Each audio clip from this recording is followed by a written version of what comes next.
प्यारे प्रभु जी, आपका धन्यवाद, आपका शुक्रिया अदा प्रभु। धन्यवाद प्रभु, धन्यवाद, धन्यवाद मेरे प्यारे प्रभु। आज के इस दिन के लिए, इस समय के लिए आपका बेहद धन्यवाद प्रभु। आपका आनंद, आपकी सामर्थ्य, आपकी महिमा प्रभु इस जगह में भर जाए प्रभु।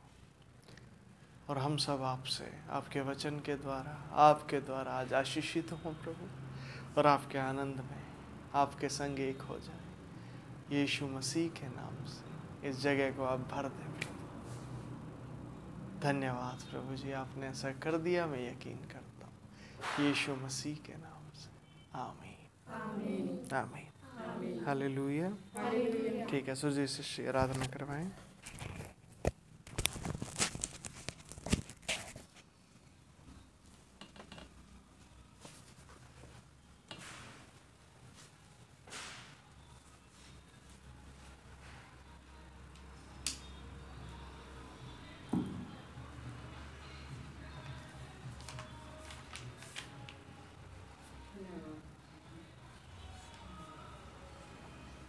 मेरे जीवन में यीशु तेरा नाम जलाल पाता रहे।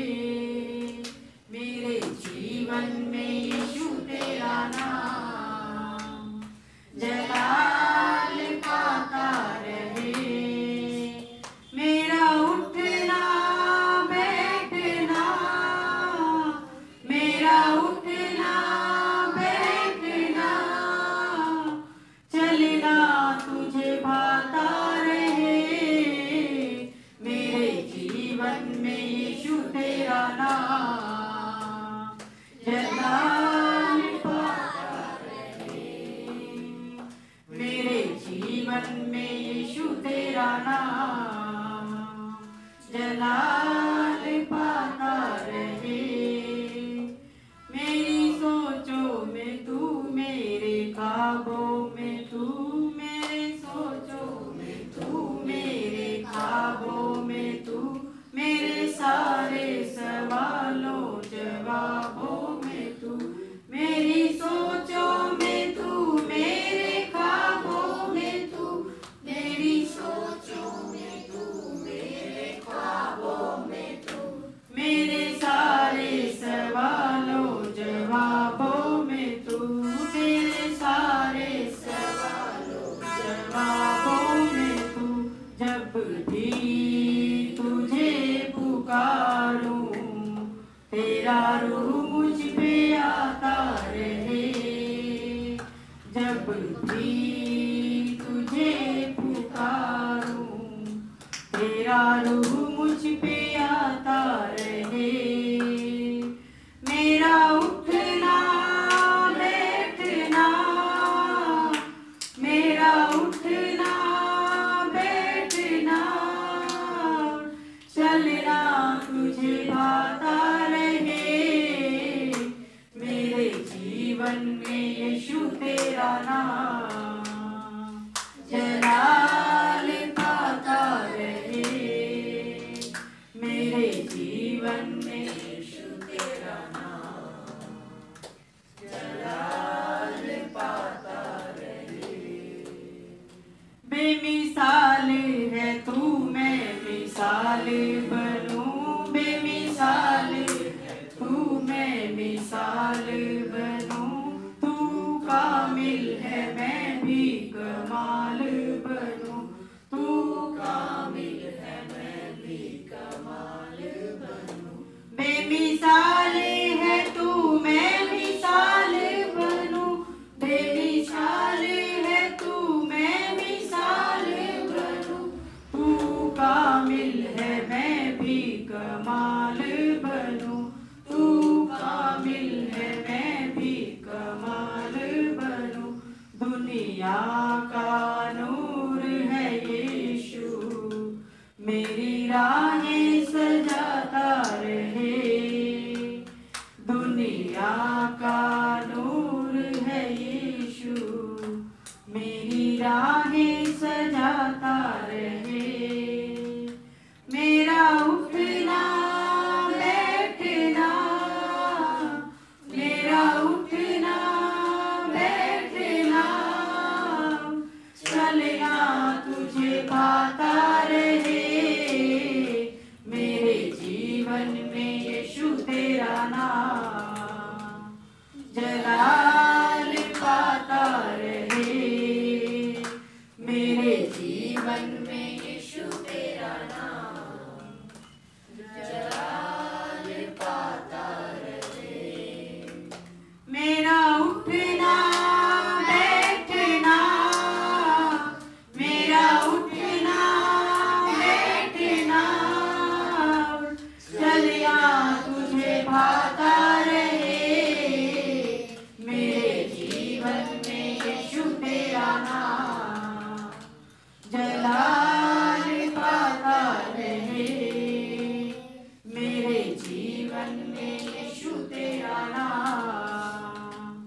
जब गीत तेरे गाऊं, तेरा रूह मुझ में गाता रहे।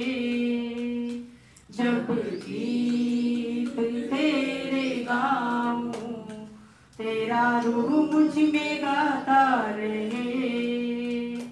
मेरा उठना बैठना, मेरा उठना बैठना, चलना तुझे पाता रहे। मेरे जीवन में यीशु तेरा नाम जलाल पाता रहे। मेरे जीवन में यीशु तेरा नाम जलाल पाता रहे। जलाल पाता रहे। जलाल पाता रहे। धन्यवाद, धन्यवाद। महिमा महिमा हो तेरी, महिमा महिमा हो तेरी, महिमा महिमा हो तेरी, महिमा महिमा हो तेरी। यीशु तेरी महिमा करता हूँ मैं सर्वदा। यीशु तेरी महिमा करता हूँ मैं सर्वदा। महिमा महिमा हो तेरी, महिमा महिमा हो तेरी, महिमा महिमा हो तेरी, महिमा महिमा हो तेरी। तेरे लिए जीऊंगा, तेरे लिए मरूंगा, तेरे लिए यीशु हर सहूंगा। तेरे लिए जीऊंगा, तेरे लिए मरूंगा, तेरे लिए यीशु हर सहूंगा।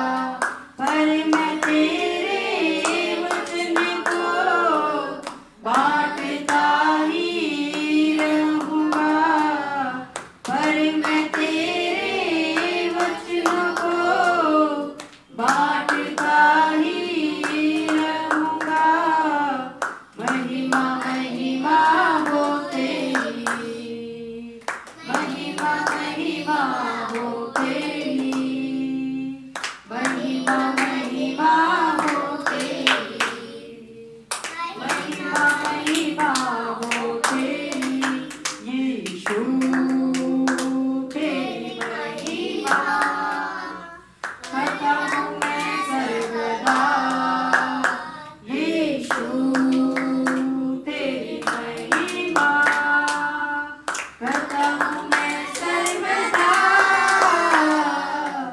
महिमा महिमा हो तेरी, महिमा महिमा हो तेरी, महिमा महिमा हो तेरी, महिमा महिमा हो तेरी। तेरे मार खाने से, तेरे गाड़े जाने से, मौत पर भी विजय पाने से। तेरे मार खाने से, तेरे गाड़े जाने से, मौत पर भी विजय पाने से। सबका हुआ है उद्धार, सबको मिली है नई जिंदगी। सबका हुआ है उद्धार, सबको मिली है नई जिंदगी। महिमा महिमा हो तेरी, महिमा महिमा हो तेरी, महिमा महिमा हो तेरी, महिमा महिमा हो तेरी। यीशु तेरी महिमा करता हूँ मैं सर्वदा। यीशु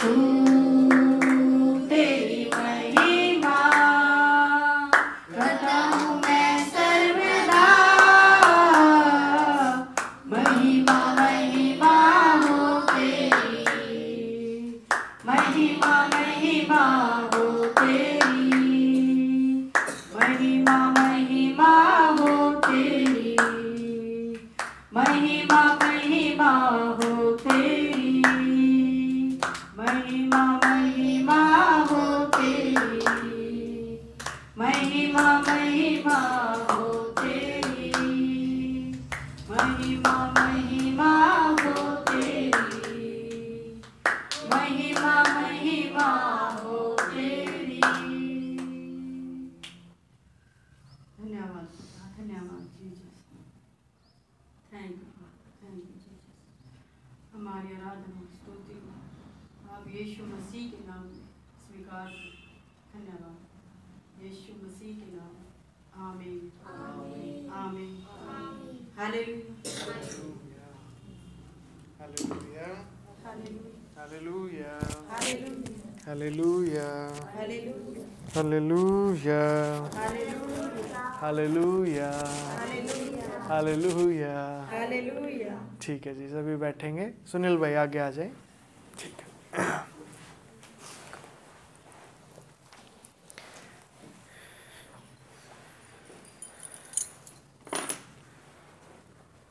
ठीक है जी, पिछली बार कोई होमवर्क दिया था? पिछली बार संडे को, वीरवार को दिया, संडे को कोई होमवर्क नहीं था।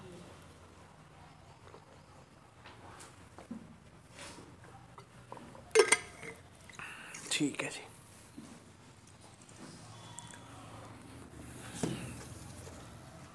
विशाल का होमवर्क था, किया? बताइए कौन था वो व्यक्ति जो सबके जाने के बाद भी तंबू में बैठता था?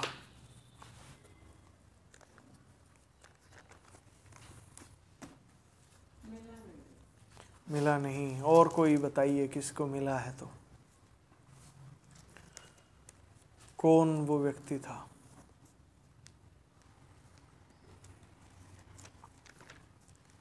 ठीक है, अब ये सभी के लिए काम है। अब ये सबने ढूंढना है नेक्स्ट संडे तक। परमेश्वर का एक ऐसा भक्त था जो प्रार्थना या आराधना होने के बाद भी परमेश्वर के तंबू में बैठता था, ऐसा उसके लिए बाइबल में लिखा है। वो कौन है आपने ये ढूंढना है। ठीक है जी, और सभी ने ढूंढना है। Hallelujah hallelujah hallelujah hallelujah hallelujah. ठीक है जी, तो चलते हैं आज फिर वचन की तरफ। किसी की कोई गवाही है या कोई बात कोई बताना चाहता है या कोई सवाल है पिछले वचनों में, तो वो पूछ सकते हैं अभी। ये मेरा वचन रह गया था, वो सवाल रह गया था। अच्छा शिष्य, क्या सवाल था शिष्य? 5 तारीख को मैं आई थी ना संडे को, जी। तो आपने उस दिन वो सवाल का जवाब नहीं दिए थे। अच्छा शिष्य, बताइए कौन सा सवाल था, क्या इसके सवाल? ऊपर था भैया, ये इसमें जैसे संसारिक में वचन रखे हुए हैं। हाँ जी। हाँ, तो एक तो अच्छी भूमि का वचन, ये तो समझ आया, पर ये संसारिक वाले में वचन आ गया, ये नहीं आया। तो अच्छा। मेरा सवाल ये पूछना है मीटिंग में। अच्छा, तो आपका सवाल क्या था कि संसारिक व्यवस्थाएं हैं उसमें वचन क्यों आया? उसमें वचन क्यों आया, हाँ, यही सवाल था या कुछ और सवाल? मेरे को लगता है आपका सवाल कुछ और था।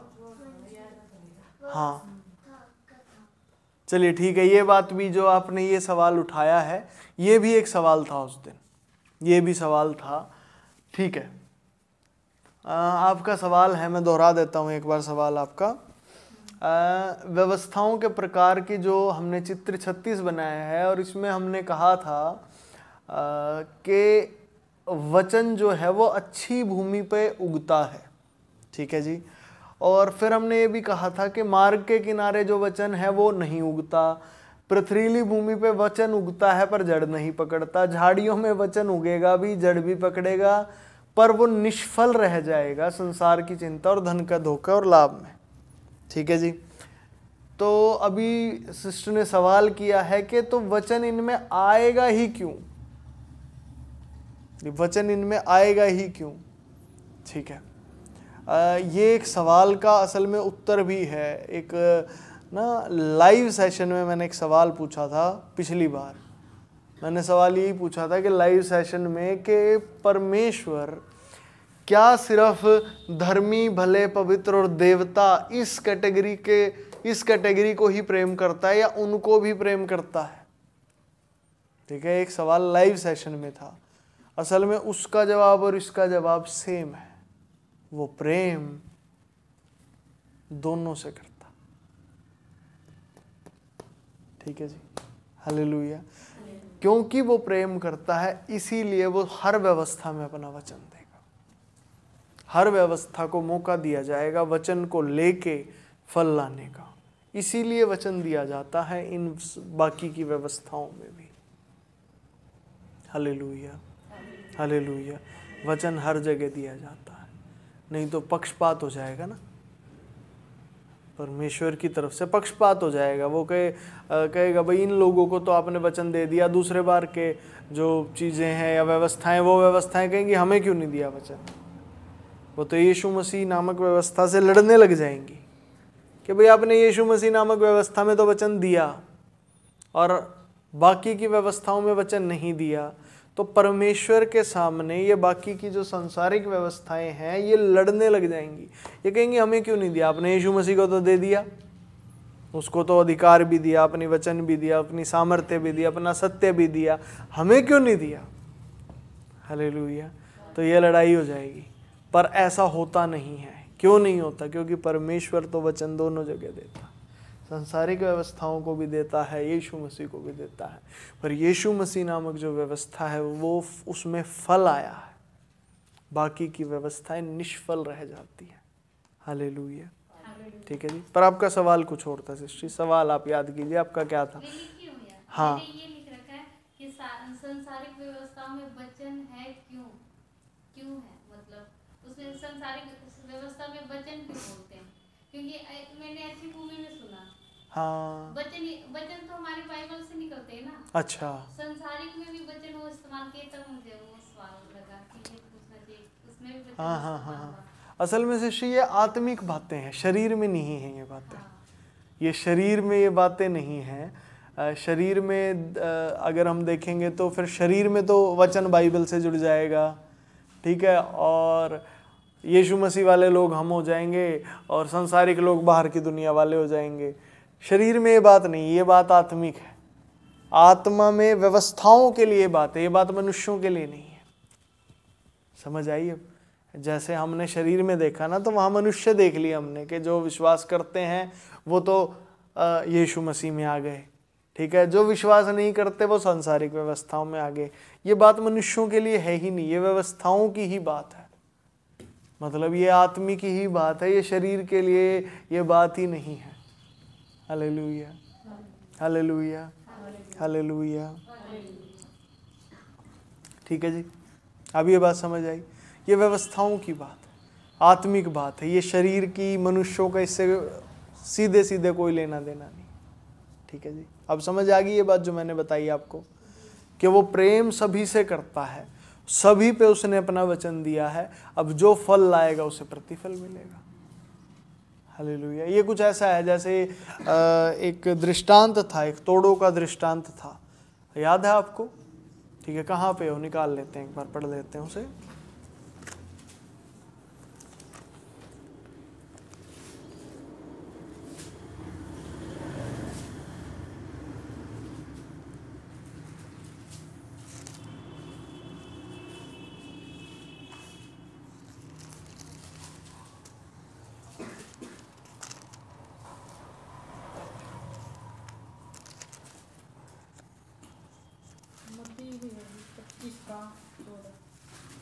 मत्ती 25:14।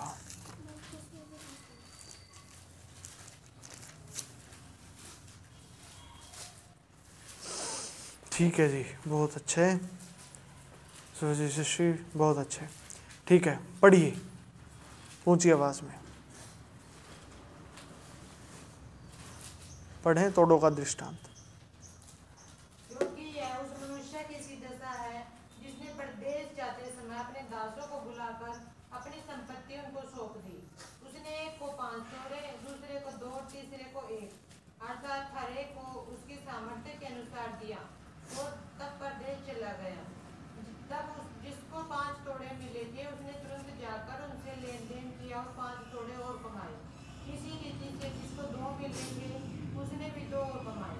परंतु जिसको 1 मिला था उसने जाकर मिट्टी खोदी और अपने स्वामी के रुपए छिपा दिए। बहुत दिनों के बाद उन दासों का स्वामी आकर उनसे लेखा लेने लगा। जिसको 5 तोड़े मिले थे उसने 5 तोड़े और लाकर कहा, हे स्वामी, तूने मुझे 5 तोड़े सौंपे थे, देख मैंने 5 तोड़े और कमाए हैं। उसके स्वामी ने उससे कहा, धन्य है अच्छे और विश्वास योग्य दास, तू थोड़े में विश्वास योग्य रहा, मैं तुझे बहुत वस्तुओं का अधिकारी बनाऊंगा। अपने स्वामी के आनंद में सहभागी हो। तो जिसको 2 तोड़े मिले थे उसने भी आकर कहा, हे स्वामी, तूने मुझे 2 तोड़े सौंपे थे, देख मैंने 2 तोड़े और कमाए। उसके स्वामी ने उससे कहा, धन्य है अच्छे और विश्वास योग्य दास, तू थोड़े में विश्वास योग्य रहा, मैं तुझे बहुत वस्तुओं का अधिकारी बनाऊंगा। अपने स्वामी के आनंद में सहभागी हो। तब जिसको 1 तोड़ा मिला था उसने जाकर कहा, हे स्वामी, मैं तुझे जानता था कि तू कठोर मनुष्य है। तू जहाँ कहीं नहीं बोता वहाँ काटता है और जहाँ नहीं छींटता वहाँ से बटोरता है। इसलिए मैं डर गया और जाकर तेरा तोड़ा मिट्टी में छिपा दिया। देख जो तेरा है वह यह है। उसके स्वामी ने उसे उत्तर दिया, हे दुष्ट और आलसी दास, जब तू ये जानता था कि जहाँ मैंने नहीं बोया वहाँ से काटता हूँ और जहाँ मैंने नहीं छीटा वहाँ से बटोरता हूँ, तो तुझे चाहिए था कि मेरा रुपया सराफों को दे देता, तब मैं आकर अपना धन ब्याज समेत ले लेता। इसलिए वह तोड़ा उससे ले लो और जिसके पास 10 तोड़े हैं उसको दे दो, क्योंकि जिस किसी के पास है उसे और दिया जाएगा और उसके पास बहुत हो जाएगा, तो जिसके पास नहीं है उससे वह भी जो उसके पास है ले लिया जाएगा। और इस निकम्मे दास को बाहर के अंधेरे में डाल दो, चारों ओर दांत पीसना होगा। आमीन आमीन। देखिए यहाँ पे यही है, व्यवस्थाओं को वचन दिया गया एक तोड़े के समान। ठीक है जी, जितनी भी हमने व्यवस्थाओं की प्रकार देखे थे ना, 4 प्रकार की व्यवस्थाएं देखी थी, मार्ग के किनारे, पथरीली भूमि, झाड़ियों में और अच्छी भूमि। ठीक है जी, तो ये तोड़े का दृष्टांत यहाँ आप लागू कर सकते हैं। हालेलुया। ठीक है, कैसे पंकज भैया? सबको वचन दिया गया उनकी सामर्थ्य के अनुसार, हर तरह की व्यवस्था को उसकी सामर्थ्य के अनुसार वचन दिया गया। अब जिस व्यवस्था ने फल लाया उसे और दिया गया। कैसे? यीशु मसीह नामक व्यवस्था में फल आया तो वहाँ पे क्या आशीष है? कोई 30 गुना, कोई 160 गुना, कोई 100 गुना वहाँ और दिया जाएगा, और फल आएगा, और फल आएगा, और फल आएगा। हालेलुया। देखिए शारीरिक बात आत्मिक बात से थोड़ी सी अलग होती है। ठीक है, शारीरिक तौर से समझना और आत्मिक तौर से समझना थोड़ा सा अलग होता है, इसीलिए ये ऐसा महसूस हो रहा है। Hallelujah hallelujah. ठीक है जी, और बाकी जो व्यवस्थाएं हैं इन्होंने फल नहीं लाए, ये फल नहीं लेके आए, तो इनको फिर जो इनके पास है इनसे वो भी ले लिया जाएगा। अर्थात जितने मनुष्य इन व्यवस्थाओं में हैं उन सब मनुष्यों को इन व्यवस्थाओं से ले लिया जाएगा। सब मनुष्यों को भी ले लिया जाएगा, सारे सत्य को भी इनसे ले लिया जाएगा। और सब कहाँ दे दिया जाएगा बताइए? अच्छी भूमि में, यानी कि यीशु मसीह नामक व्यवस्था में। हालेलुया। हर चीज यहाँ पे दे दी जाएगी। पंकज भैया बाइबल में और कहीं भी लिखा है परम प्रधान परमेश्वर हर सृष्टि की हर चीज को यीशु मसीह में इकट्ठा करता। Hallelujah hallelujah. ऐसा लिखा है कि वो हर चीज को यीशु मसीह नामक व्यवस्था में यीशु मसीह में एकत्रित कर रहा है। पंकज भैया ये आत्मा में होगा, शरीर में, दोनों में होगा, आत्मा में भी और शरीर में भी। Hallelujah hallelujah hallelujah hallelujah hallelujah. ठीक है जी, अब वचन की तरफ आगे बढ़ें, या और कोई सवाल है तो वो भी पूछ सकते हैं।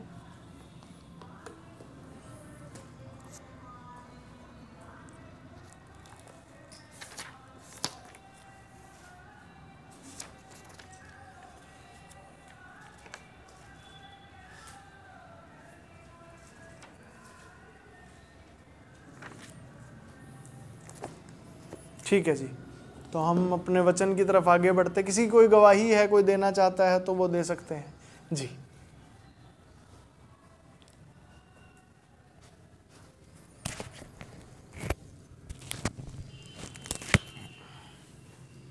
सभी को जय मसीह की। जय मसीह की। और लड़का बहुत ज्यादा दारू पी रहा था, अजय जो सोनिया थी उसके घरवाली, पानीपत चला गया, उसका बहू का एक्सीडेंट कर दिया उसने, वो इसीलिए जाते नहीं आती। पहले एकदम घर में तोड़ फोड़ करने लग गया बुरी तरीके, मतलब सारे काम बुरे बुरे करने लग गया। तो हमने 10 बजे, पता नहीं 10 बज रहे थे 11 बज रहे थे, पास्टर जी के पास फ़ोन करा, और फ़ोन करने के बाद प्रार्थना करी, प्रार्थना करने के बाद वो एकदम चंगा बल हो गया, एकदम ठीक हो गया बिल्कुल ही। सवेरे ही अपना कंपनी में चला गया, कंपनी में जाने के बाद फिर अपना वहीं रात की भी लग गया करने, दिन की भी लग गया। अरे hallelujah, hallelujah, hallelujah, hallelujah, hallelujah. प्रभु का बहुत धन्यवाद। Hallelujah, hallelujah. ठीक है, तो आपने शिष्य अजय को भी लेके आना है प्रार्थना में, ठीक है, आपने उसको बताना है, प्रभु मदद करेगा आपकी। ठीक है जी, हाँ, कोई बात नहीं, वो आएगा। ठीक है, जब वो आना है तो फिर प्रार्थना में भी आना। वो बहू को बैठने जाना, उसके ज्यादा रिश्ता हो रहा है ना, तो वो कहने लगी मैं कैसे बैठूंगी, मतलब ना मेरे को कपड़े पहन सकते। कोई बात नहीं, तो जब भी वो आ पाए तो आपने फिर लेके आना। Hallelujah, hallelujah, hallelujah. और प्रार्थना करनी नहीं छोड़नी है बच्चे के लिए, ठीक है, अजय के लिए आपने प्रार्थना करते रहना। हालेलुया, ठीक है जी, धन्यवाद प्रभु। और किसी की कोई गवाही है, कोई और बात है तो बता सकते हैं।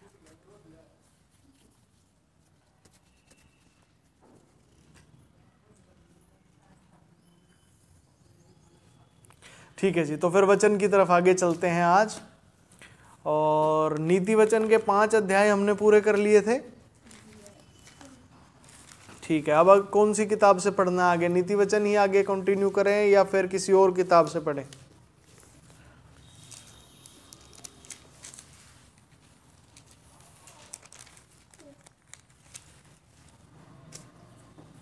बताइए।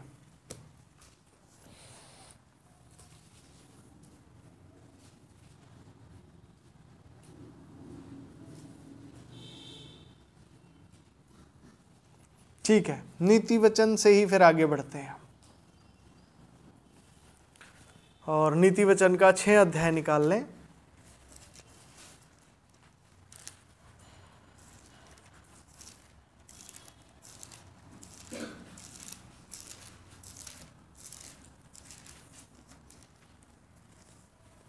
Hallelujah, hallelujah. ठीक है जी, नीति वचन 6 अध्याय और पहले वचन से।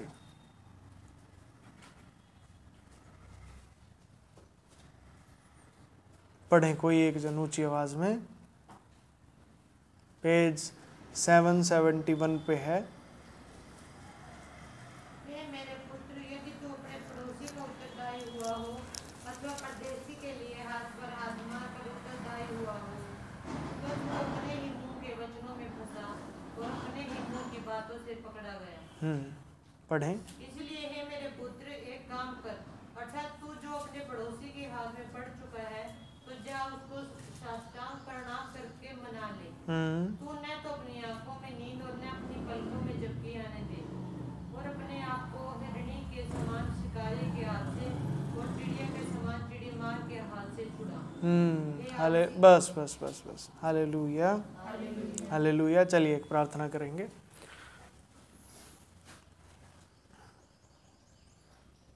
प्यारे प्रभु, आपका धन्यवाद, आज आपके वचनों के द्वारा हम सब लोग आशीषित हों प्रभु। धन्यवाद, धन्यवाद प्रभु। आपका अनुग्रह दे, हमें सबको बुद्धि, समझ, ज्ञान और प्रवीणता दे। जो ऑफलाइन सुन रहे हैं वो भी, जो ऑनलाइन सुन रहे हैं वो भी, सभी आप में उचित और उत्तम आशीषें पाए प्रभु, यीशु मसीह के नाम से। आमीन, आमीन।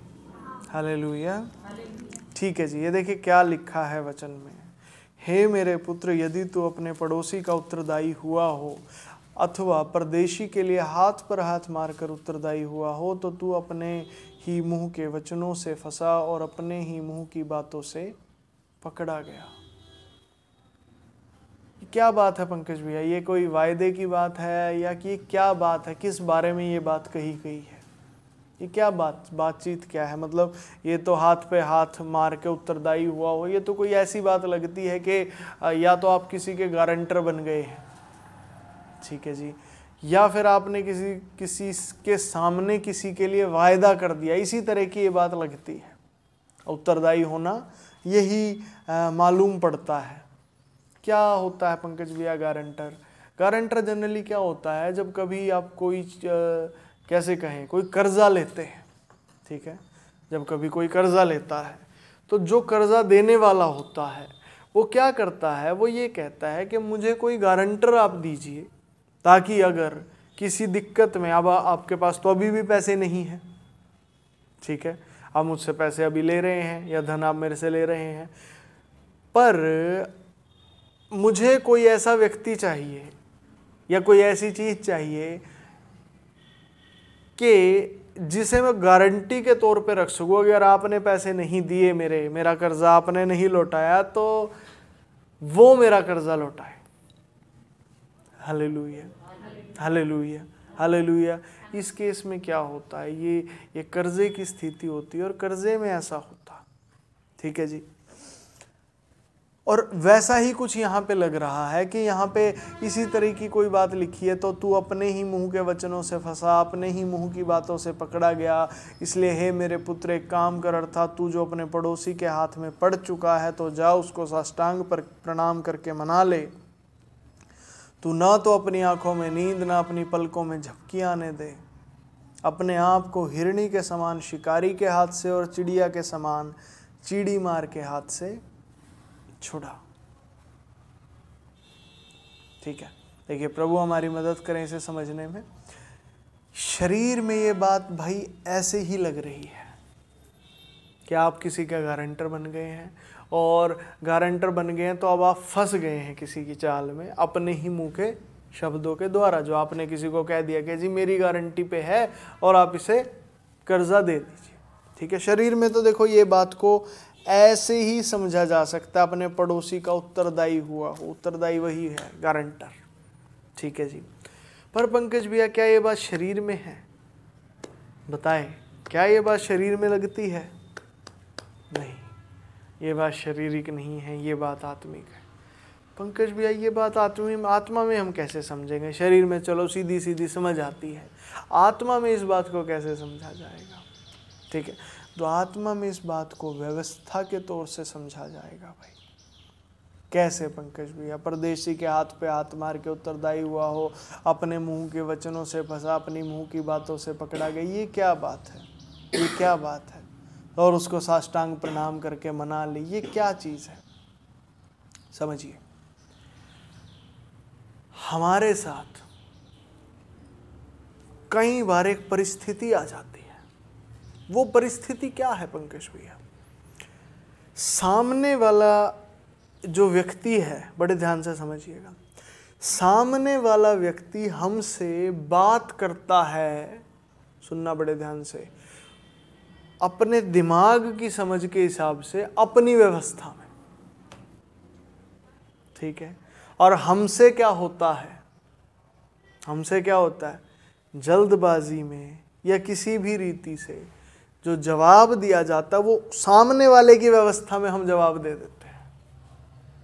Hallelujah, hallelujah. अब ये क्या बात है पंकज भाई? ये कुछ ऐसी बात है कि आप अपने दायरे में हैं, ठीक है, और कोई बाहर आपके दायरे के खड़ा है, ठीक है।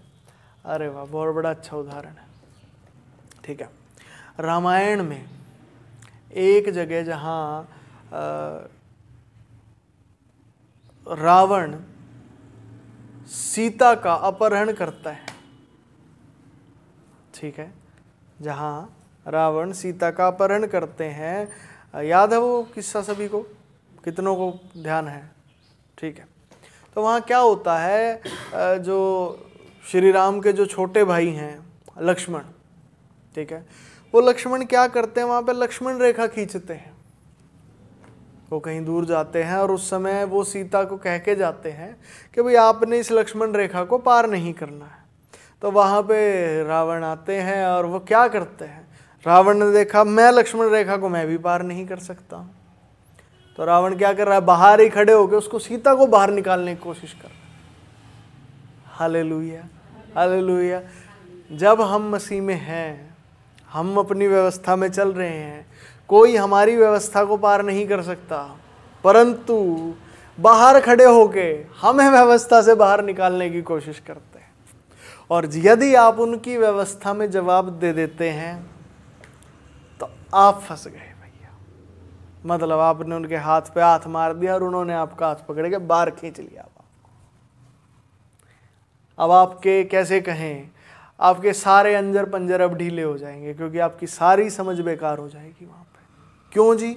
क्योंकि बाहर वो चित्र हमने मिटा दिया, बाहर भैया शत्रु के तीर ही तीर चल रहे हैं, आपको समझ नहीं आएगा। एक तरफ तो आपका व्यवस्था में होते हुए इलाज चल रहा है कि प्रभु में आप आए हैं और प्रभु आपको शांति दे रहा है, चीज़ें आपके ज़िंदगी में ठीक और बेहतरीन करता जा रहा है, ठीक है। और दूसरी तरफ क्या हो रहा है, बाहर तो तीर चल रहे हैं भाई। Hallelujah, hallelujah. अब आपको समझ नहीं आता, आप कैसे कहें, बौखला जाता है एक इंसान हड़बड़ा जाता है, ठीक है। उसे समझ नहीं आता, फिर वो कंफ्यूज, आत्मिक क्या चल रहा है, शारीरिक क्या चल रहा है। अंदर तो सारी चीज़ें शांति में इसलिए समझ आ रही हैं, बाहर वो चीज़ें शांति में नहीं है, इसलिए वो समझ ही नहीं आ सकती। वहाँ तो आप समझने चलोगे इधर से 4 तीर और लगेंगे, बाहर आप कुछ नहीं कर सकते। ये असल में वो बात है, जब सामने वाला आपसे बात करता है आपको बड़ी चौकसी रखनी है वहाँ पर। हालेलुया। चाहे फिर वो कोई भी है, नहीं जी, सामने वाला अगर हमारे घर का, चाहे तेरा बेटा या बेटी हो, चाहे तेरा पति या पत्नी हो, चाहे तेरा खुद का दिमाग हो, मैं बता रहा हूँ, चाहे आपका खुद का दिमाग भी आपसे कोई बात कर रहा है, वहाँ भी आपने व्यवस्था पे ध्यान देना है, व्यवस्था की चौकसी करनी है। एक जगह शास्त्रों में लिखा है, तू अपनी व्यवस्था पर रात दिन ध्यान लगाए रहे। तू व्यवस्था पे ध्यान रख भैया। आमीन। समझ पाए? और व्यवस्था से हम समझ चुके हैं कि हमें जिस व्यवस्था की बात कही गई है वो यीशु मसीह नामक व्यवस्था है, हमें उस पर ध्यान लगाना है। Hallelujah, hallelujah. हमें अपनी व्यवस्था पे ध्यान रखना है, और सामने से जो कोई जो कुछ बात बोल रहा है, जल्दबाजी ना करें उसका उत्तर देने के लिए। आप अपना समय लें जितना आपको लगता है। Hallelujah, hallelujah. ये तो हो गया बचने का तरीका। पर अगर पंकज भैया हम फंस गए उसकी बात में, वहाँ के लिए बात लिखी है, देखिए क्या हुआ। तो तू बेटे अपने ही मुंह के वचनों से फंसा, क्योंकि सामने वाले ने बात बोली थी और तूने भी बात में जवाब दिया, और बात में जवाब दिया और तू भी गया। तू गया अपने दायरे से अब बाहर, क्योंकि उसने दायरे के बाहर की बात की थी। तुझे वो किसी भी तरह का लालच देकर दायरे से बाहर ले गया, जैसे रावण ले गया था सीता को बाहर और फिर अपहरण किया, और देखिए फिर कैसा युद्ध हुआ। हालेलुया। पंकज भैया आप रामायण को मानते हैं? क्यों नहीं मानते हैं? क्यों नहीं मानते भैया? कहानी है, हम है। Hallelujah, hallelujah. पंकज भैया साइंस वाले तो नहीं मानते रामायण को, वो तो नहीं कहते कि रामायण वगैरह हुई थी, वो तो ये कहते हैं तो बस ग्रंथ हैं। तो हम साइंस की खोज नहीं कर रहे हैं, हम विज्ञान के खोजी नहीं हैं, हम वैज्ञानिक नहीं हैं। हालेलुया। हम शास्त्रों के खोजी, हम ईश्वर की खोज कर रहे हैं। आमीन, आमीन। पर पंकज भैया हम तो मसीह में है, फिर रामायण की बातें क्यों? तो मसीह ने ही सब चीज़ें की सृष्टि की है, परमेश्वर ही तो सब चीज़ों को बनाने वाला है। Hallelujah, hallelujah, hallelujah. समझ पा रहे हैं इस बात को? वही तो सब चीज़ों का रचयिता है। आमीन। हम उसके खोजी हैं भाई। हालेलुया। अब ये बात को समझ रहे हैं? Hallelujah, hallelujah, hallelujah. ठीक है जी। तो पंकज भैया तो वहाँ पे जो रावण ने सीता का अपहरण कर लिया और वो उठा के उसको ले गया, वही बात, उसी तरह की बात यहाँ पे लिखी है। बेटे तू अपने ही मुंह के वचनों से फंसा, अपनी ही मुंह की बातों से पकड़ा गया, इसलिए हे मेरे पुत्र एक काम कर, अर्थात तू जो अपने पड़ोसी के हाथ में पड़ चुका है, मतलब आप पड़ चुके हो बेटे, तुरंत आप दायरे से बाहर गए उसी टाइम। पंकज भैया क्या ये सच में होता है? यही होता है आपके साथ जब आप परेशान हो जाते हो ना एकदम से।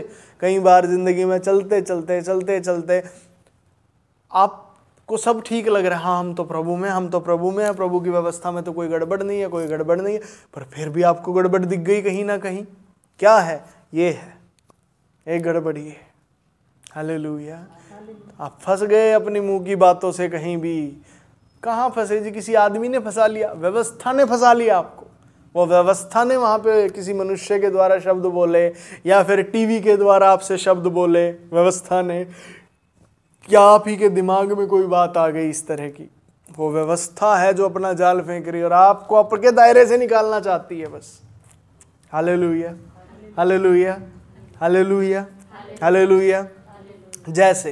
जैसे मैं किसी बच्चे को अब कहूँ, क्या कहूँ, भाई वहाँ खड़े होके ना आप ना दिखाओ मेरे को किस में हिम्मत है स्विमिंग पूल में कूदने की। सोचिए, बताइए। मान लीजिए मैं सारे बच्चों से कहूँ भाई दिखाओ किस में ज़्यादा ताकत है, कौन कूद सकता है, किस में ज़्यादा ताकत है। भाई अब बच्चों को ये तो बात समझ नहीं आई कि स्विमिंग पूल में गिरेंगे तो भैया पैर पे चोट लग सकती है, और दूसरा ये नहीं समझ में हमारा काम ही नहीं है कुछ स्विमिंग पूल में। हम यहाँ वचन सुनने आए हैं, हम वचन सुनेंगे, स्विमिंग पूल में कूदने थोड़ी आए हैं हम यहाँ पे। बताइए इस बात को समझ पाए? वहाँ पे इस बात पे ध्यान नहीं, वो व्यवस्था अपनी बातों में फंसा रही है। वो क्या कर रही है? अपनी ताकत है तो ताकत दिखाओ। मतलब आप अपनी ताकत दिखाने के चक्कर में दूसरे की बातों में फंस गए। इस तरह से होता है। हालेलुया। कितनी बार कोई किसी तरह से फंसता है, कोई ताकत दिखाने के चक्कर में फंसता है, कोई अपनी दया दिखाने के चक्कर में फंसता है, कोई अपना प्यार दिखाने के चक्कर में, कोई अपनी भलाई को प्रकट करते करते फंस जाता है। ये बात समझ पा रहे हैं? Hallelujah, hallelujah, hallelujah. ठीक है जी, ये बात समझे कि नहीं समझे? ठीक है जी। अब ऐसे बातों में जब फंस गए तो क्या करें? अब क्या करें? फंस जाते हो बेटे, ऐसे ही फंसते हैं हम।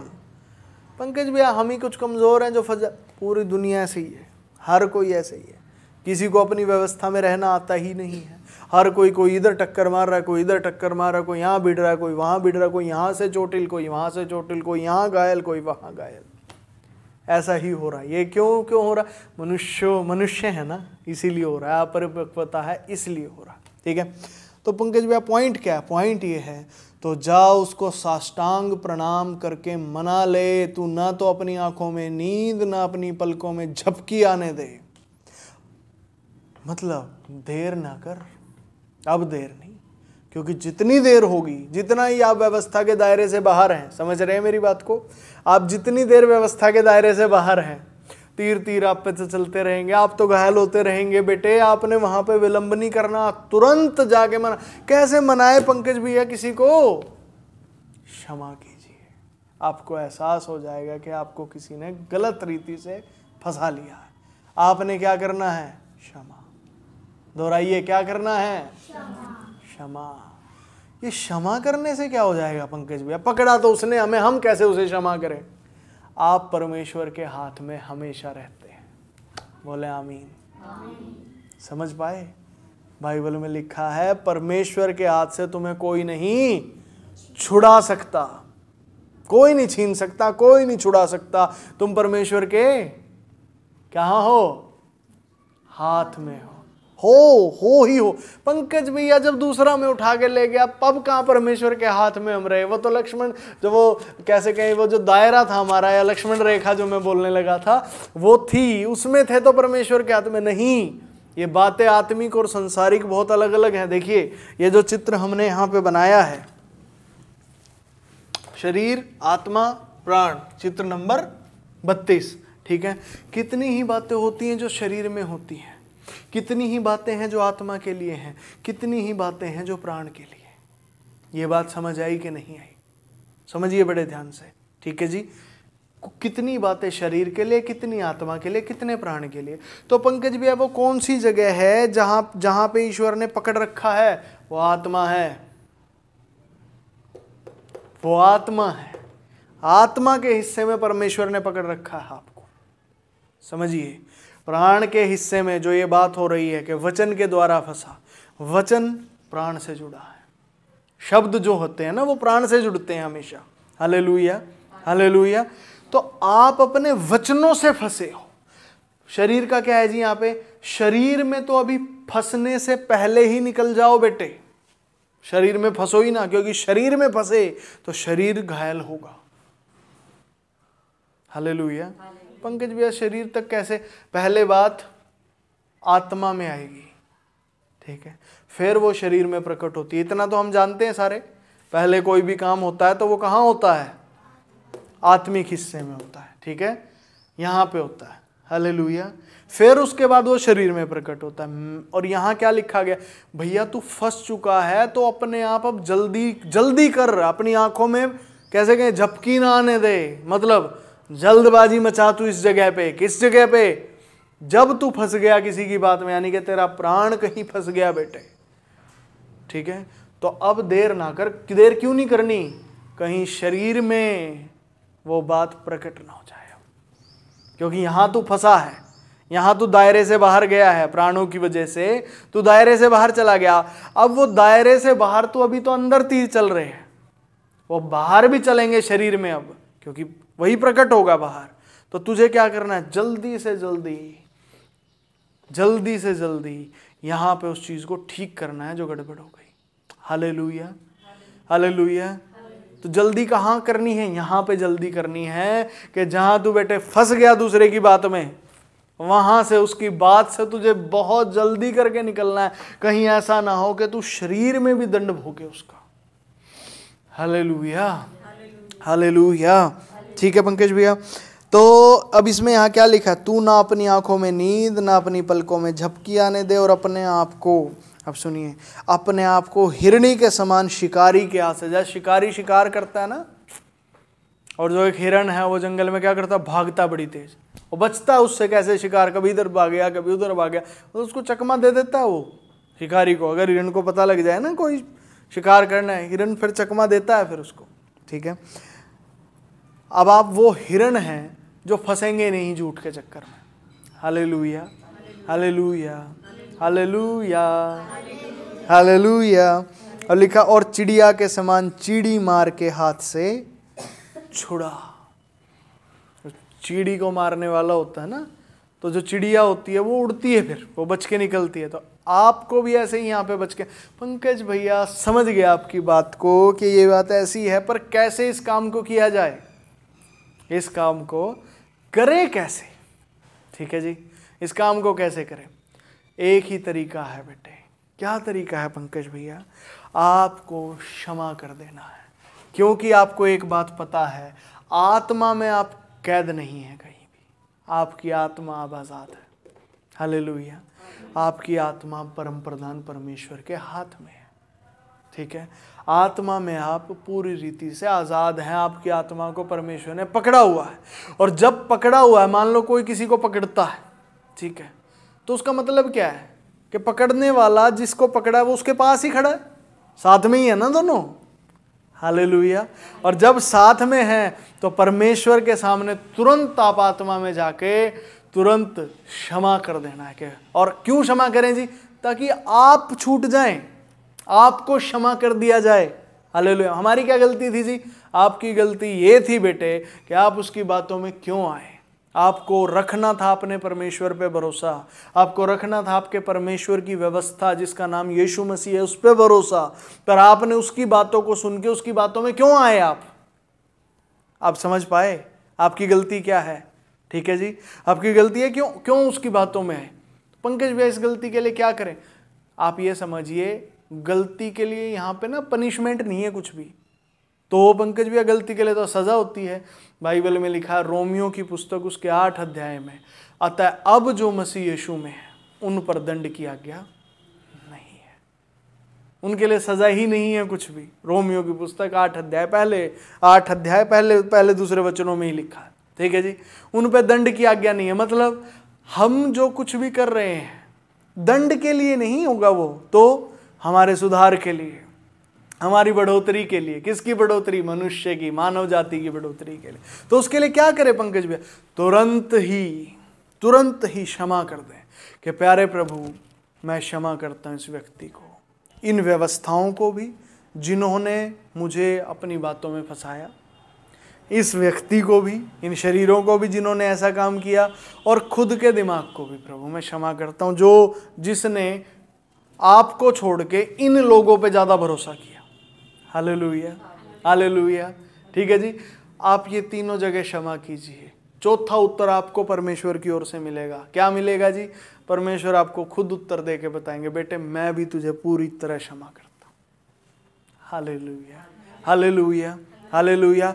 और जैसे ही आपको परमेश्वर ने क्षमा कर दिया, आपने क्षमा क्यों करना? ताकि आपको परमेश्वर क्षमा कर दे। ठीक है, और जैसे ही आपने क्षमा किया, आपने अपने प्राण को छुड़ा दिया। Hallelujah, hallelujah, hallelujah. इसको कहते हैं प्राणों की रक्षा करना। ये प्राणों की रक्षा करना भी कहलाता है। Hallelujah, hallelujah. अब जहां कहीं फंस गए किसी की बातों में, ठीक है पंकज भैया, पर हमें एहसास कब होगा? हो जाएगा, हो जाएगा आपको एहसास। जब आप फंस जाएंगे ना किसी की बातों में, आपको एहसास होने लगेगा। आमीन। और जैसे ही आपको एहसास होता है, तुरंत आप क्षमा कर दीजिए। क्षमा करना ही आपका वो हथियार है जो आपको छुड़ा देगा। आमीन, आमीन, हालेलुया, हालेलुया। तुरंत क्षमा कीजिए। मैं कहता हूं आप तुरंत निकल गए, है ही नहीं फिर कोई परिस्थिति। मतलब क्या होगा जी?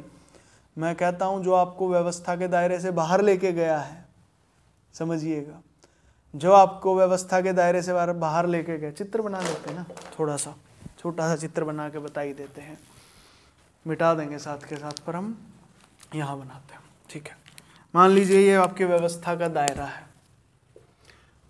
कौन सा चित्र बनेगा? ये चित्र कौन सा बनेगा बताइए? 37, 38 बन चुका है, 39 बनेगा अभी। चित्र 39, 19 तारीख आज, 19/3/23।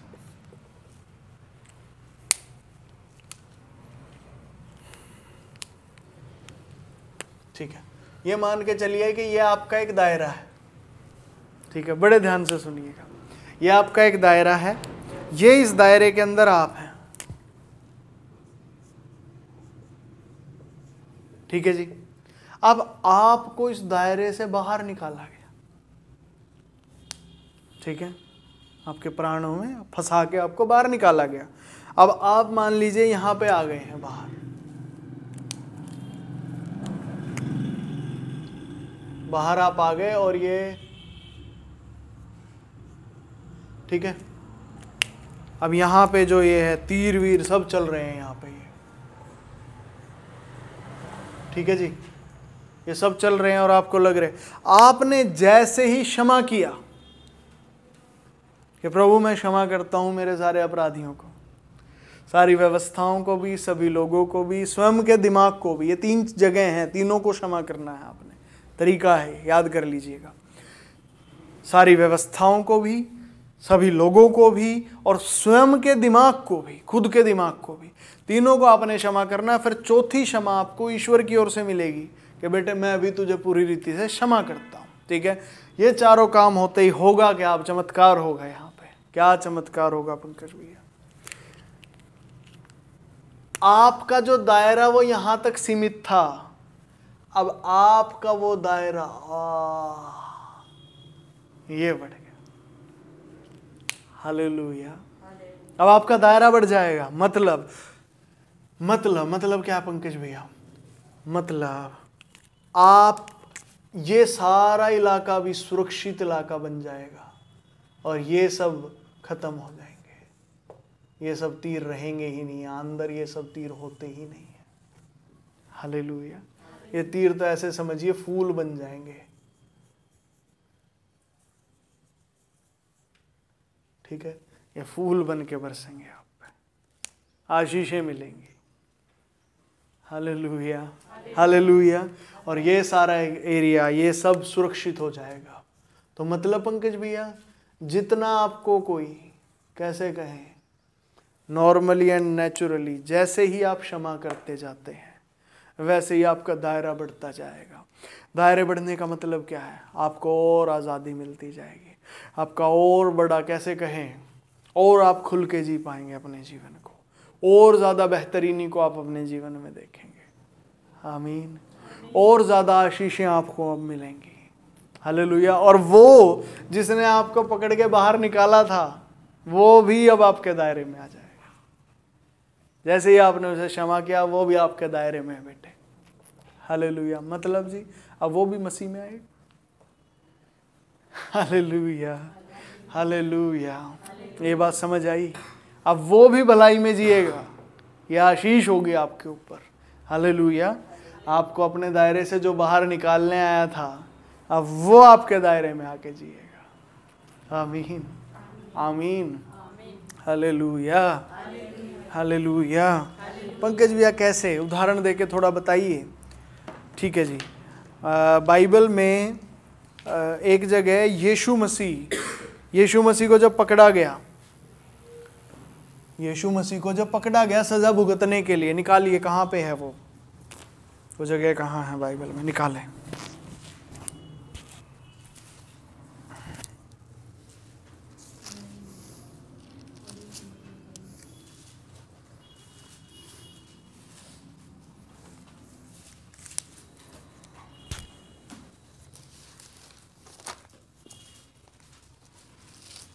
और उसे पिंतुस पिलातुस के सामने ले जाया गया।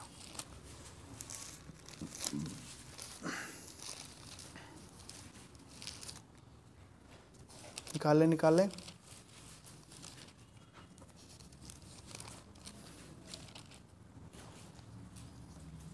ये है 23 वचन।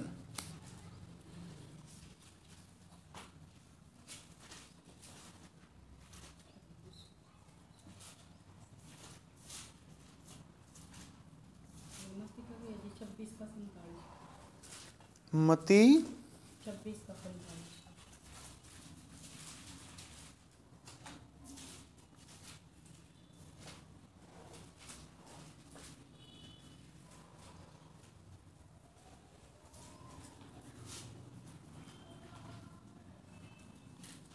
यहाँ पे एक चीज़ ढूंढिए कि ये कहाँ पे लिखा है। जब पिलातुस यीशु मसीह से पूछता है सत्य क्या है, क्या ये मती में लिखा है या मरकुस में है? क्या लिखा है? जब भोर हुई तो सब प्रधान याजकों, नहीं, मैं जो पूछ रहा हूँ वो बताइए श्री। ये बताना है, वहाँ पिलातुस यीशु मसीह से ये पूछता है सत्य क्या है, वो ढूंढिए वो कहाँ लिखा है एग्जैक्ट वचन।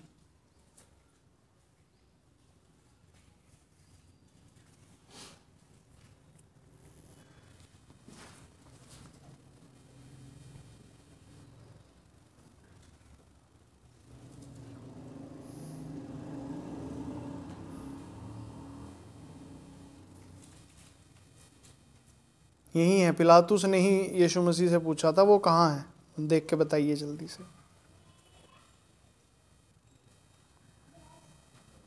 27 का दे।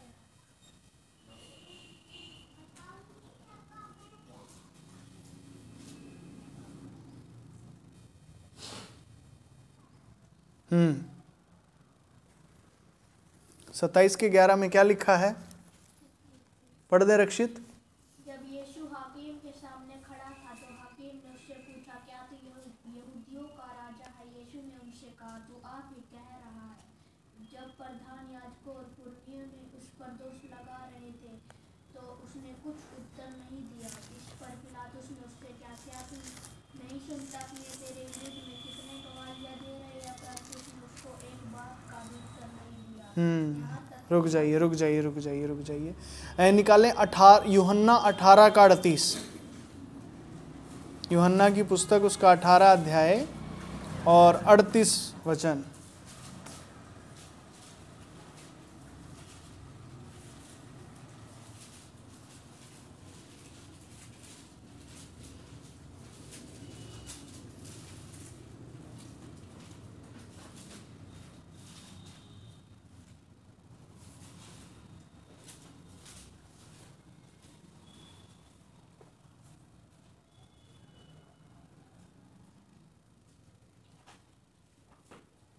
निकल गया?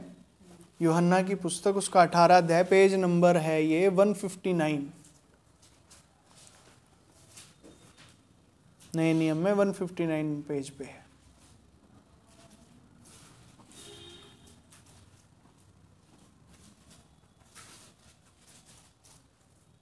ठीक है, मैं पढ़ता हूँ 159 नंबर पेज पे।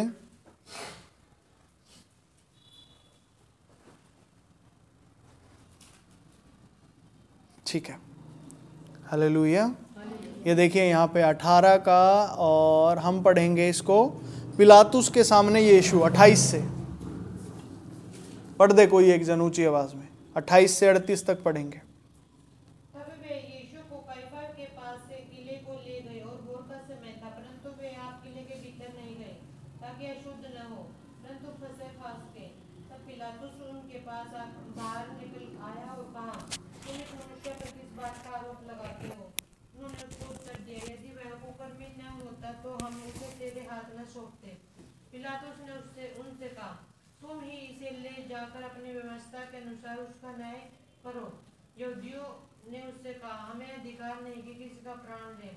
यह इसलिए हुआ कि यीशु की वह बात पूरी हो जो उसने यह संकेत देते हुए कही थी कि उसकी मृत्यु कैसी होगी।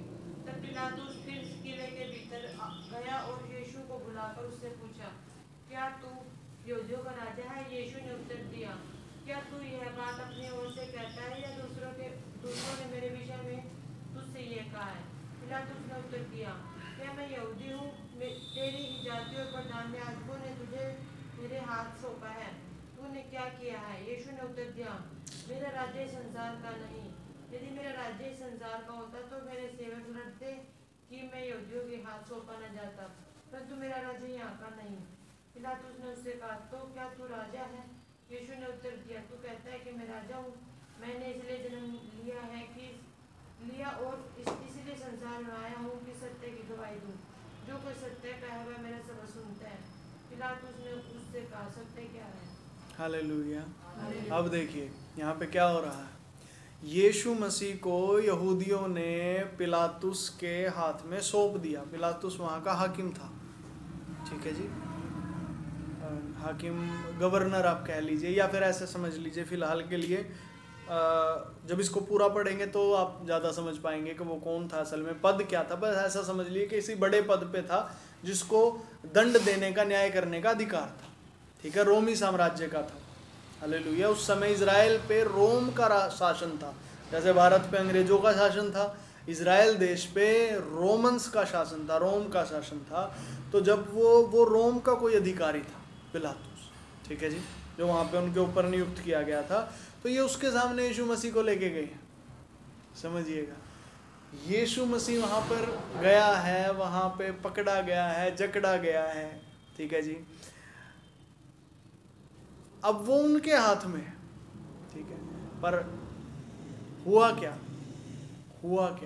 वो पकड़ा क्यों गया था? हमें बताया गया है, शास्त्रों में लिखा है कि वो हम मानव जाति के पापों को उसने अपने ऊपर लिया, उस पाप की वजह से वो पकड़ा गया, ठीक है जी। Hallelujah, hallelujah.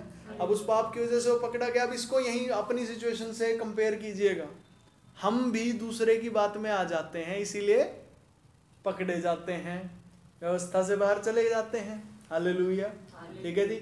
वैसे ही आप ये समझिए, यीशु मसीह के ऊपर पाप आया, वो पकड़ा गया और वो बाहर गया, वो फंसा, ठीक है। हालांकि ये उसके लिए नियुक्त था, उसने पहले से ही ये बता दिया था कि ऐसा होने वाला है, यही उसकी व्यवस्था थी, ऐसा ही उसके साथ होना था। हमारे लिए भी ऐसा ही है जी ना, आपके लिए ऐसा नहीं है, पर यहाँ पे जो समझना वो समझना। वो भी पकड़ा गया, आप भी पकड़े जाते हैं, ठीक है। अब होता क्या है, जब आप किसी दूसरे की बातों में आके फंस गए और अपनी व्यवस्था से बाहर आ गए, अब होगा क्या? मैंने आपको क्या बताया है, क्षमा कर दीजिए। जैसे ही आप क्षमा कर देंगे, वो दायरा बढ़ जाएगा, आपका दायरा ही बढ़ जाएगा। अब यीशु मसीह को यहाँ पे पिंतुस पिलातुस ने पकड़ लिया, और पकड़ने के बाद अब क्या हो रहा है समझिए। यीशु मसीह से पिलातुस खुद पूछ रहा है, अब सत्य क्या है? अब आप बताइए सत्य क्या है? ये बात कुछ समझ आई आपको? दायरा ही बढ़ गया भैया। पिलातुस रोमी मनुष्य था, यीशु मसीह जो प्रचार कर रहा था वो इजरायली लोगों को प्रचार कर रहा था। किसको प्रचार कर रहा था? इजरायली लोगों को प्रचार कर रहा था यीशु मसीह, ठीक है। अब वो पकड़ा गया, पकड़ लिया, पकड़ के कहाँ लेके आया गया? रोमियों के सामने। वो दूसरी, वो व्यवस्था से बाहर है। अब ऐसा समझिए, वो व्यवस्था से बाहर है, अपनी व्यवस्था से। उसकी व्यवस्था ये थी, यीशु मसीह ने बोला था कि भाई मैं इसलिए आया हूं कि इजराइल की खोई हुई भेड़ों को, जो इधर उधर हैं, उन्हें इकट्ठा करो। ठीक है, यीशु मसीह की व्यवस्था का दायरा उतना था। अब यीशु मसीह जब दायरे से बाहर हैं, पाप की वजह से जो उनके ऊपर पूरी समस्त मानव जाति का पाप आ चुका है, उसकी वजह से जो वो बाहर हैं, हालेलुया, समझ पा रहे हैं? ठीक है। पर पंकज भैया, पाप तो क्रूज पे जब वो थे तब आया था ना बेटे, वो आ चुका था, वो इसीलिए ये काम हो रहे थे उनकी जीवन। हालेलुया। अब ये कह सकते हैं कि शरीर में वो क्रूज के टाइम पे प्रकट हुआ, ऐसा मानना जा सकता है, पर पाप पहले आ चुका था, उसी की वजह से ये सारी परिस्थितियां बनती जा रही हैं। Hallelujah, hallelujah. ठीक है जी, शरीर में वो वहां पे आया होगा, शरीर में आप मान सकते हैं कि शरीर में वो पाप वहां पे आया होगा। हालेलुया। पर वो पाप ही काम कर रहा है बाहर, इसीलिए यीशु मसीह दायरे से बाहर गए हैं, पिलातुस के हाथ में आए हैं। ठीक है। अब जब वो हाथ में आए हैं तो यीशु मसीह क्या कर रहे हैं यहाँ पे, आप समझिए। यीशु मसीह क्या कर रहे हैं? वो अपने आप को चिड़ी मार के हाथ से, क्या पंकज भैया, वो छुड़ा रहे हैं या क्या कर रहे हैं?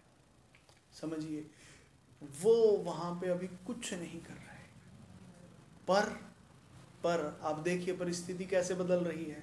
वो सामने वाला उससे खुद पूछ रहा है सत्य क्या है, क्योंकि तरीका ही ये है भाई।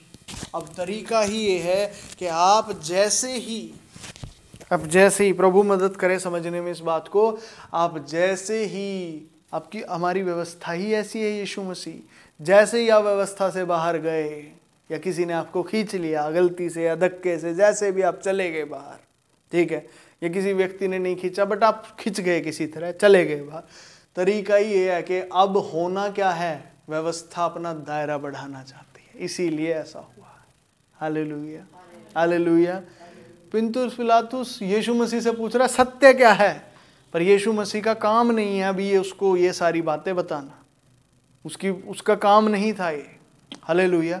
वो अपने काम पे ध्यान दे रहे हैं। उसका जितना काम था, उसका काम इजराइलियों को समाचार देना था, उसने वहाँ पे दिया है और उसने वो काम अपना किया है। Hallelujah, hallelujah. समझ पा रहे हैं इस बात को? पर वो दायरा तो बढ़ने को वहाँ भी तैयार था। आमीन, आमीन। मतलब इस बात का पंकज भैया, मतलब ये व्यवस्था ही ऐसी है हमारे। कैसी है? आप बाहर जाएंगे तुरंत जल्दी कीजिए, क्षमा कर दीजिए। जैसे ही आप क्षमा करेंगे, दायरा तुरंत बढ़ने को पहले से तैयार है। Hallelujah, hallelujah, hallelujah. आप क्षमा कीजिए और आपका दायरा बढ़ेगा, वो लोग और वो सारी जगह मसीह में आ जाएंगे। आमीन, आमीन, हालेलुया। हमें आज्ञा मिली है ना प्रभु की ओर से कि जाओ सारे जगत को सुसमाचार सुनाओ। हर एक विश्वासी को ये आज्ञा मिली है, ठीक है जी, परमेश्वर की ओर से, कि आप भी सत्य को बताओ और सभी को चेला बनाओ और प्रभु में आगे बढ़ाओ, उन्हें भी उद्धार के मार्ग पे लेके आओ। ठीक है जी, हालेलुया, हालेलुया। कैसे? आप जैसे ही थोड़ा सा बाहर निकले दायरे से आपको बाहर निकाल के पकड़ा गया, पकड़ते ही आपने क्षमा कर देना है, क्षमा करते ही दायरा बढ़ जाना है। दायरा बढ़ने का मतलब है वो सब लोग प्रभु में आ गए। इसका मतलब आप अब सुसमाचार सुनाइए और वो कलीसिया, वो उद्धार के मार्ग में बच गए। उनके ऊपर भी जो तीर आ रहे थे ना, मान लीजिए यहाँ मैं किसी और व्यक्ति को भी बनाऊं तो वहां पे ऊपर से किसी के जो तीर आ रहे थे, अब दायरा आपका बढ़ गया तो इस दायरे के अंदर तीर नहीं आएंगे। अब मतलब वो भी प्रभु के प्रेम को अनुभव कर रहे हैं, क्योंकि आप वहां हैं, आपने क्षमा कर दिया है। अब वो जो आपके आसपास के जो लोग हैं वो भी प्रभु के प्रेम को अनुभव करेंगे। आप उन्हें बस वो खुद जानना चाहते हैं, अब ये ऐसा कैसे हो रहा है, ये भलाई क्यों हो रही है हमारे जीवन में, ये बात समझ रहे हैं? अब वो जो लोग हैं ना आसपास, वो खुद जानना चाहते हैं आपसे, आपका काम बस बता देना, आपने बता देना, वो भी प्रभु। आमीन, आमीन, हालेलुया, हालेलुया। पंकज भैया, तो हम इस काम को किस उससे करें? क्या हम इस काम को डर में करें? हर तरीका है आपके पास, हर तरीका है। आत्मा के प्राणों के लिए डर है कि आपको प्राणों को बचाना है, प्राण के हिसाब से देखें तो आपको आपके प्राणों को बचाना है। वहां लिखा है कि जब तू किसी के हाथ में फंस गया तो तुझे तुरंत खुद को छुड़ाना है भैया, आजाद करना है। हालेलुया। तो प्राणों के लिए तो ये हो गया कि आपको बचाना है किसी को। आत्मा के लिए क्या हुआ पंकज भैया? आत्मा के लिए सीधे सीधी सी एक बात हुई है भैया कि आत्मा में आपका और आपके परमेश्वर का रिश्ता और नजदीकी संबंध और ज्यादा बढ़ गया। हालेलुया। शरीर में क्या हुआ है पंकज भैया? शरीर में जैसे ही आप सुसमाचार सुनाएंगे तो ये लोग और बढ़ जाएंगे और आप और मजबूत होते जाएंगे। आपका दायरा और बड़ा है तो शरीर में आप आनंद, शांति या ये कहें धन प्राप्त करेंगे। Hallelujah, hallelujah. शरीर में आप धन को प्राप्त करेंगे। आमीन। Hallelujah, hallelujah, hallelujah, hallelujah. इसमें किसी का कोई सवाल है तो पूछ सकते हैं, कोई भी सवाल जो आज बात समझाई गई है इसमें अगर किसी का कोई सवाल है। वापिस से वचन निकाल लेते हैं हम, नीति वचन।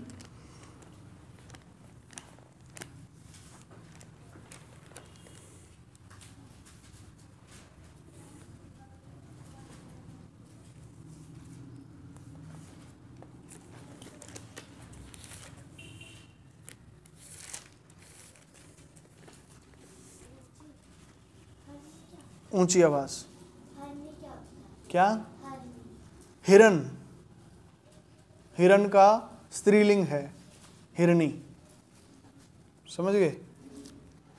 ठीक है, यही है।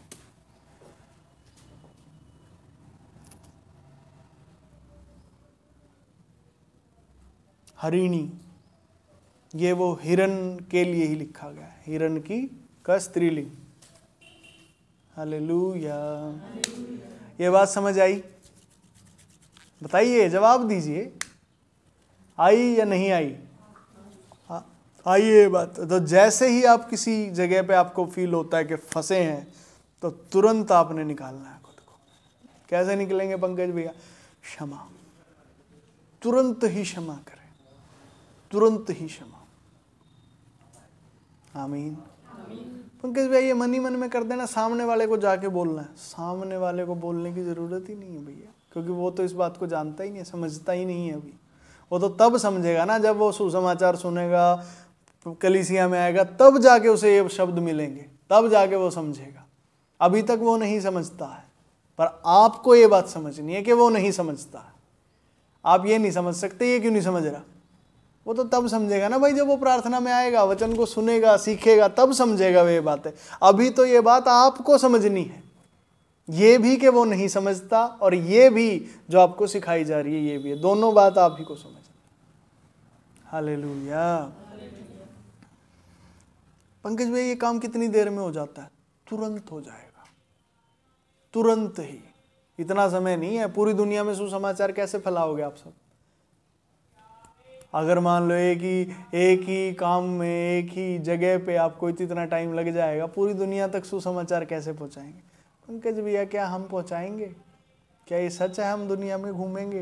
प्रभु हमें लेके जाएगा सारी दुनिया में लोगों को भलाई करते हुए?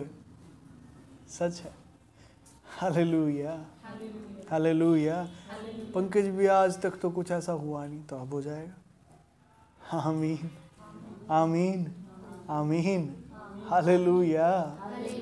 आज तक नहीं हुआ का मतलब ये नहीं होता। पतरस भी जिस समय अपनी किश्ती पे खड़ा हुआ था, यीशु मसीह आके उससे कहते कि भाई जाल डाल, निकाल मछली। यहाँ कुछ नहीं है प्रभु, यहाँ कभी कुछ होता ही नहीं है, मैं 3 बार डाल चुका हूँ। यीशु मसीह कहते चले एक बार और सही, एक बार और सही। आज तक नहीं हुआ था, अब होगा। वो जाल डाला उसने, 3 लोगों को और बुलाया, भैया मछलियाँ बहुत हो गई हैं, कैसे निकालूं मैं इनको? हालेलुया। जो अब तक नहीं हुआ वो अब होगा। हालेलुया। हमें क्या मिलेगा पंकज भैया? आपको धन मिलेगा जी।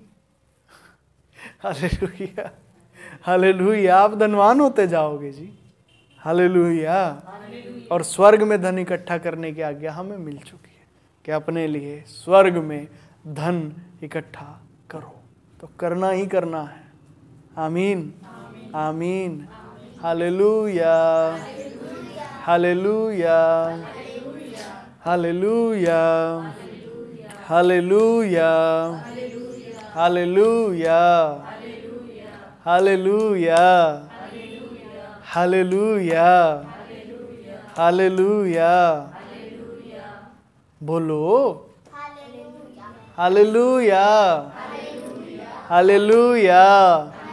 और थोड़ा आनंद के साथ बोलना है, हालेलुया, हालेलुया, हालेलुया। आनंद के साथ, थोड़ा खुशी खुशी के साथ, हालेलुया, हालेलुया, हालेलुया। पंकज भैया, खुशी तो जब अंदर से आती है तभी होती है ना। ठीक है, आपने पुराने ट्रैक्टर देखे हैं कभी? उनके चाबी ऑन कर दो आप, सारे कुछ ऑन करो, फिर आगे जाके ना वो हथी मारनी पड़ती है उनमें। ठीक है, कोई कहे जी हथी क्यों मारनी पड़ती है, पेट्रोल डलवा रखा है इसमें, फ्यूल डलवा रखा है हमने, चाबी भी ऑन कर रखी है। भैया वो ऐसे ही स्टार्ट होते हैं।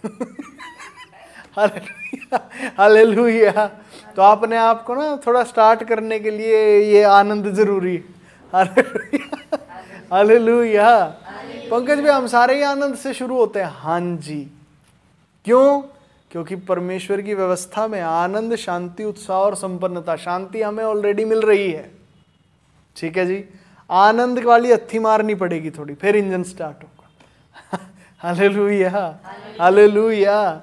मैं कुछ दिनों पहले ना जैसे आशीष और कशिश और आते थे, इनको ये कहता चुटकुले याद करके लाना तुम थोड़े, ताकि थोड़े वो ना हथी लगे, थोड़ी खुश होने वाली, आनंद वाली। Hallelujah, hallelujah, hallelujah, hallelujah.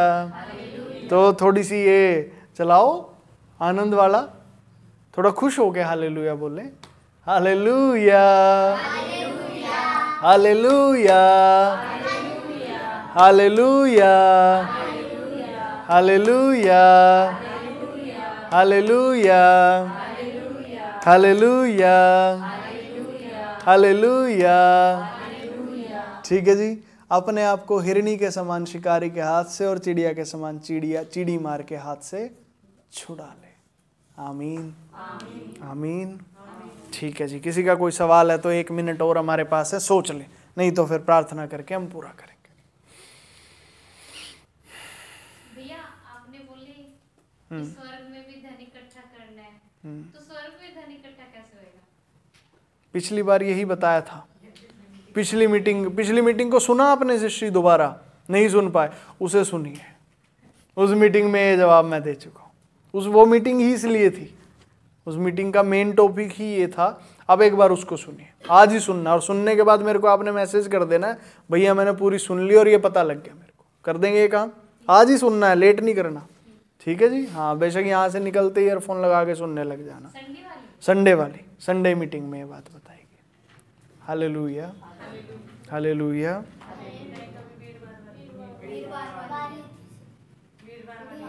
वीरवार वाली मीटिंग में था, ठीक है जी। तो वीरवार वाली मीटिंग सुनिए। अब वीरवार वाली मीटिंग आपने कल वादी, तो ये ऑनलाइन वाले हमारे लोग कहेंगे जी हमें तो मिलती नहीं वीरवार वाली मीटिंग, ठीक है। ठीक है, तो छोटा सा बता देता हूँ उनके लिए भी कि जो स्वर्ग में धन इकट्ठा करना है उसका अर्थ क्या है। स्वर्गीय व्यवस्था, ये आत्मिक बात है।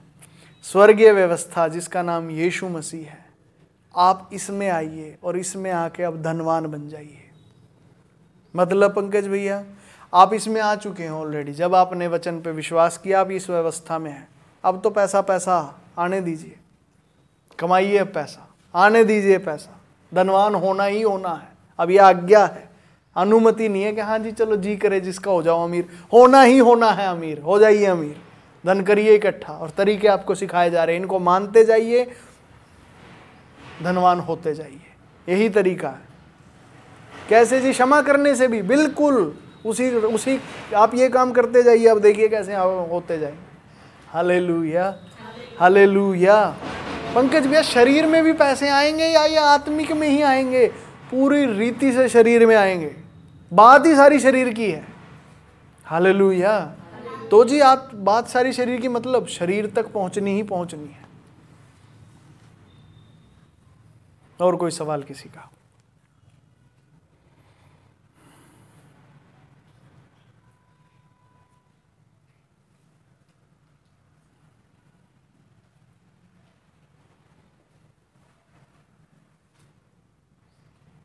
Hallelujah, hallelujah, hallelujah. पंकज भैया, पैसे के पास जाना तो थोड़ा बुरा सा होता है ना, हम तो ईश्वर के लिए आए हैं यहाँ पे। आपको उस पैसे में ही ईश्वर मिलेगा अब, क्योंकि आप यीशु मसीह में हैं भाई। यीशु मसीह नामक व्यवस्था में जब आप धन कमा रहे हैं, वो धन बुराई के लिए नहीं है, वो भलाई के लिए है। कमाइए, आने दीजिए ज़्यादा से ज़्यादा, ज़्यादा से ज़्यादा।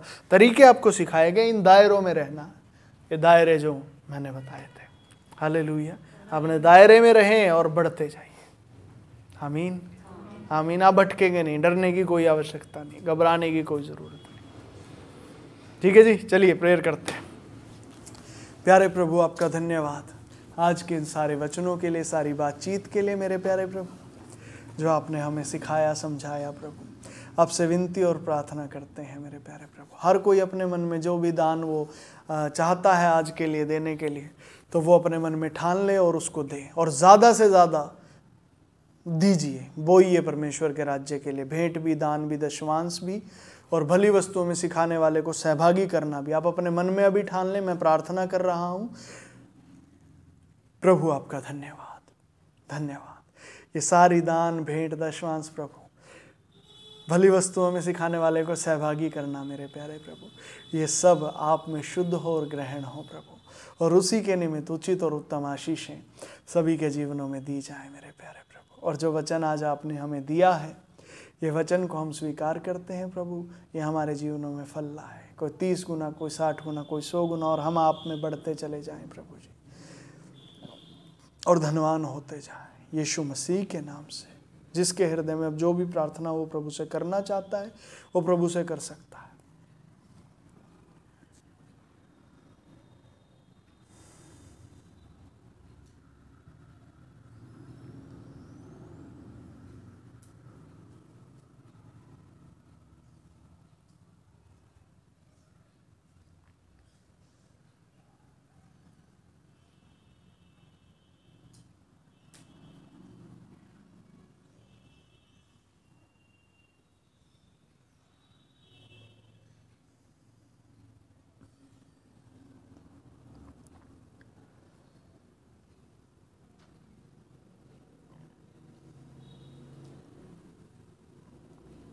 धन्यवाद मेरे प्यारे प्रभु, आपसे मांगता हूँ प्रभु, आपकी व्यवस्था अनुसार जितनी भी बातें यहाँ पर मांगी गई हैं, वो सब आपकी व्यवस्था में ही है, और आपकी व्यवस्था अनुसार ही पूरी होने पाए मेरे प्रभु। हर एक भाई और बहन जो यहाँ पर आया है, वो भी, उनके परिवार भी चंगाई पाएँ प्रभु, शांति पाएँ, और आप में हर कमी घटी दूर कर दी जाए। हर तरीके से भरपूरी और धनवान आप बनाइए प्रभु, भरपूरी दें और धनवान आप बनाइए। मैं यकीन करता हूँ मेरे प्यारे प्रभु, जो कोई ऑनलाइन भी अपना दान भेजना चाहते हैं, उनके लिए भी यही प्रार्थना मैं आपसे करता हूँ प्रभु। धन्यवाद यीशु मसीह के नाम से, आमीन, आमीन, आमीन। ठीक है,